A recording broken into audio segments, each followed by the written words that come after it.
Reproduction, Wikipedia article audio. Reproduction is the biological process by which new individual organisms' offspring are produced from their parents. Reproduction is a fundamental feature of all known life. Each individual organism exists as the result of reproduction. There are two forms of reproduction, asexual and sexual. In asexual reproduction, an organism can reproduce without the involvement of another organism. Asexual reproduction is not limited to single-celled organisms. The cloning of an organism is a form of asexual reproduction. By asexual reproduction, an organism creates a genetically similar or identical copy of itself. The evolution of sexual reproduction is a major puzzle for biologists. The twofold cost of sexual reproduction is that only 50% of organisms reproduce and organisms only pass on 50% of their genes. Asexual. Sexual. Sexual reproduction typically requires the sexual interaction of two specialized organisms, called gametes, which contain half the number of chromosomes of normal cells and are created by meiosis, with typically a male fertilizing a female of the same species to create a fertilized zygote. This produces offspring organisms whose genetic characteristics are derived from those of the two parental organisms. Asexual reproduction is a process by which organisms create genetically similar or identical copies of themselves without the contribution of genetic material from another organism. Bacteria divide asexually via binary fission. Viruses take control of host cells to produce more viruses. Hydras and yeasts are able to reproduce by budding. These organisms often do not possess different sexes, and they are capable of splitting themselves into two or more copies of themselves. Most plants have the ability to reproduce asexually, and the ant species Mycocypurus smithii is thought to reproduce entirely by asexual means. Some species that are capable of reproducing asexually, like hydra, yeast and jellyfish, may also reproduce sexually. For instance, most plants are capable of vegetative reproduction without seeds or spores, but can also reproduce sexually. Likewise, bacteria may exchange genetic information by conjugation. Other ways of asexual reproduction include parthenogenesis, fragmentation, and spore formation that involves only mitosis. Parthenogenesis is the growth and development of embryo or seed without fertilization by a male. Parthenogenesis occurs naturally in some species, including lower plants, invertebrates, and vertebrates fish, and, very rarely, birds and sharks. It is sometimes also used to describe reproduction modes in hermaphroditic species which can self-fertilize. Sexual reproduction is a biological process that creates a new organism by combining the genetic material of two organisms in a process that starts with meiosis, a specialized type of cell division. Each of two parent organisms contributes half of the offspring's genetic makeup by creating haploid gametes. Most organisms form two different types of gametes. In these anisogamous species, the two sexes are referred to as male and female. In isogamous species, the gametes are similar or identical in form, but may have separable properties and then may be given other different names. For example, in the green alga, Chlamydomonas reinhardtii, there are so-called plus and minus gametes. A few types of organisms, such as many fungi and the ciliate Paramecium aurelia, have more than two sexes, called syngens. Most animals and plants reproduce sexually. Sexually reproducing organisms have different sets of genes for every trait. Offspring inherit one allele for each trait from each parent. Thus, offspring have a combination of the parent's genes. It is believed that the masking of deleterious alleles favors the evolution of a dominant diploid phase in organisms that alternate between haploid and diploid phases where recombination occurs freely. Allogamy. Bryophytes reproduce sexually, but the larger and commonly seen organisms are haploid and produce gametes. The gametes fuse to form a zygote which develops into a sporangium, which in turn produces haploid spores. The diploid stage is relatively small and short-lived compared to the haploid stage, i.e. haploid dominance. The advantage of diploidy, heterosis, only exists in the diploid life generation. Bryophytes retain sexual reproduction despite the fact that the haploid stage does not benefit from heterosis. This may be an indication that the sexual reproduction has advantages other than heterosis, such as genetic recombination between members of the species, allowing the expression of a wider range of traits and thus making the population more able to survive environmental variation. Allogamy is the fertilization of the combination of gametes from two parents, generally the ovum from one individual with the spermatozoa of another. Autogamy. Self-fertilization, also known as autogamy, occurs in hermaphroditic organisms where the two gametes fused in fertilization come from the same individual, e.g., many vascular plants, some foraminiferans, some ciliates. The term autogamy is sometimes substituted for autogamous pollination and describes self-pollination within the same flower, distinguished from gynogamous pollination, transfer of pollen to a different flower on the same flowering plant, or within a single monoecious gymnosperm plant. Mitosis and meiosis are types of cell division. Mitosis occurs in somatic cells, while meiosis occurs in gametes. Mitosis: the resultant number of cells in mitosis is twice the number of original cells. The number of chromosomes in the offspring cells is the same as that of the parent cell. Mitosis and meiosis. Meiosis: the resultant number of cells is 4 times the number of original cells. This results in cells with half the number of chromosomes present in the parent cell. A diploid cell duplicates itself, then undergoes 2 divisions, in the process forming 4 haploid cells. This process occurs in 2 phases, meiosis I and meiosis II. Same-sex. In recent decades, developmental biologists have been researching and developing techniques to facilitate same-sex reproduction.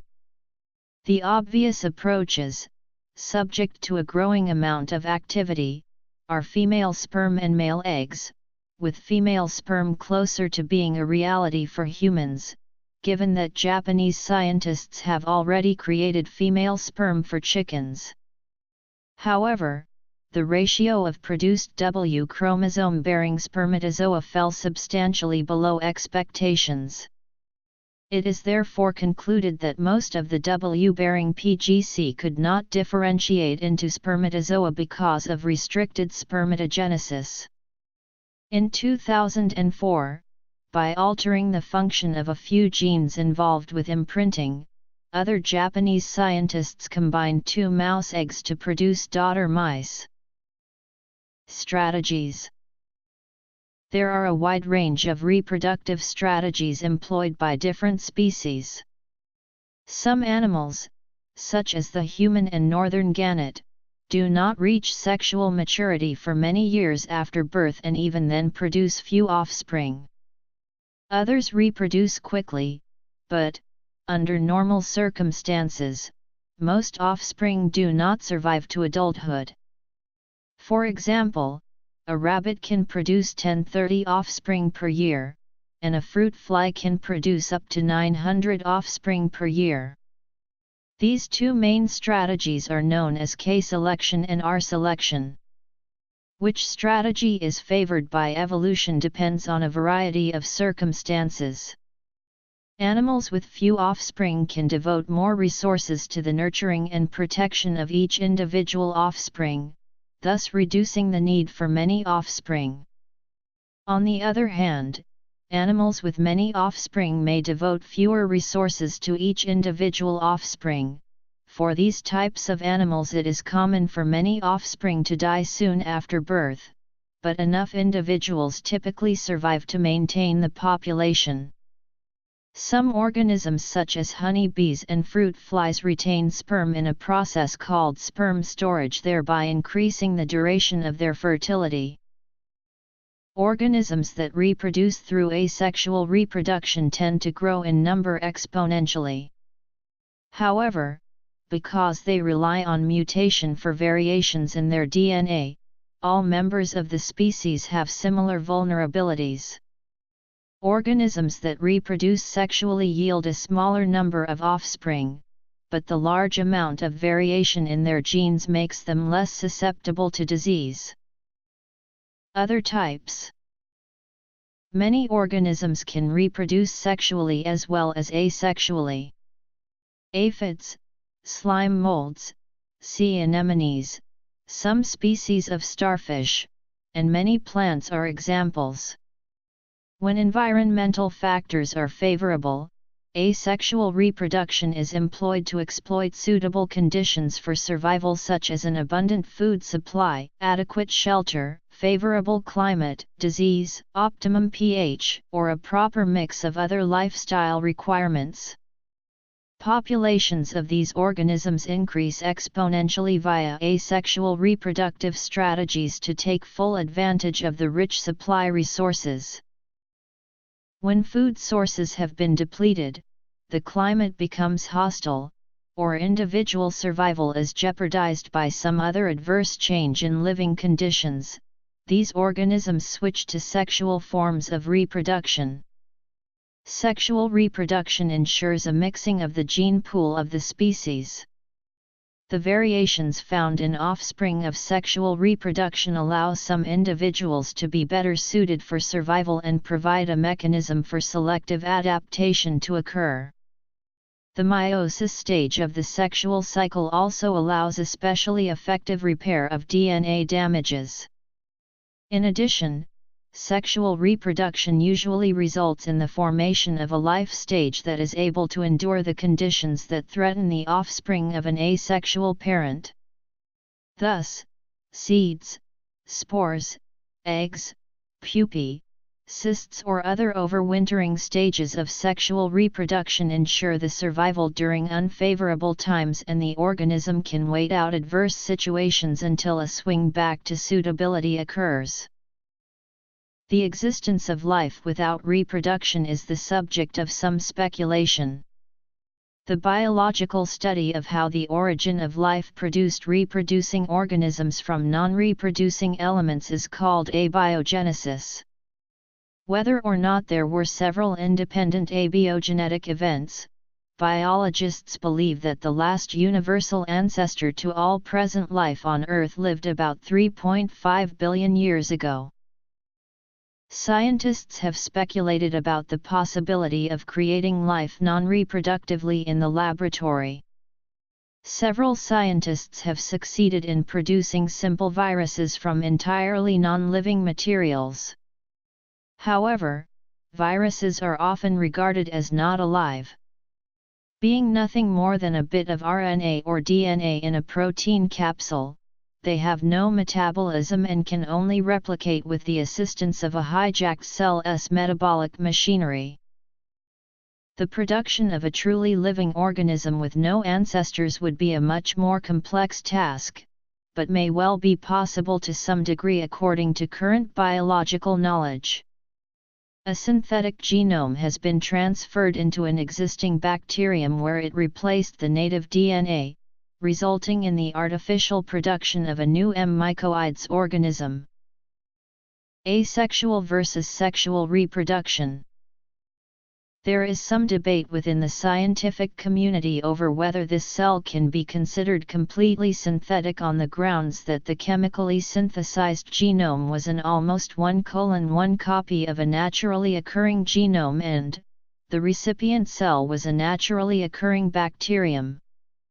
The Craig Venter Institute maintains the term synthetic bacterial cell, but they also clarify, we do not consider this to be creating life from scratch, but rather we are creating new life out of already existing life using synthetic DNA.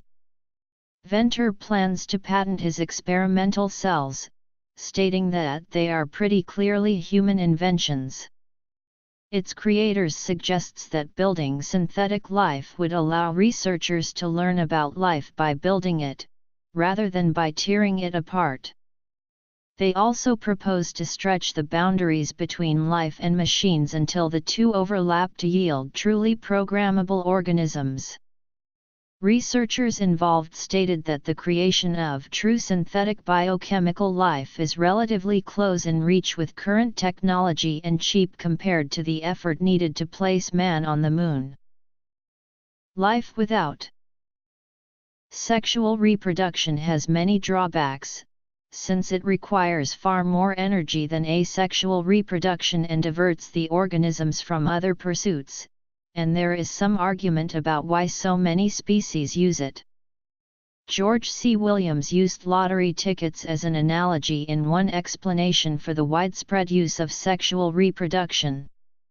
He argued that asexual reproduction, which produces little or no genetic variety in offspring, was like buying many tickets that all have the same number, limiting the chance of winning, that is, producing surviving offspring. Sexual reproduction, he argued, was like purchasing fewer tickets but with a greater variety of numbers and therefore a greater chance of success. The point of this analogy is that since asexual reproduction does not produce genetic variations, there is little ability to quickly adapt to a changing environment. The lottery principle is less accepted these days because of evidence that asexual reproduction is more prevalent in unstable environments, the opposite of what it predicts. Lottery principle. Notes.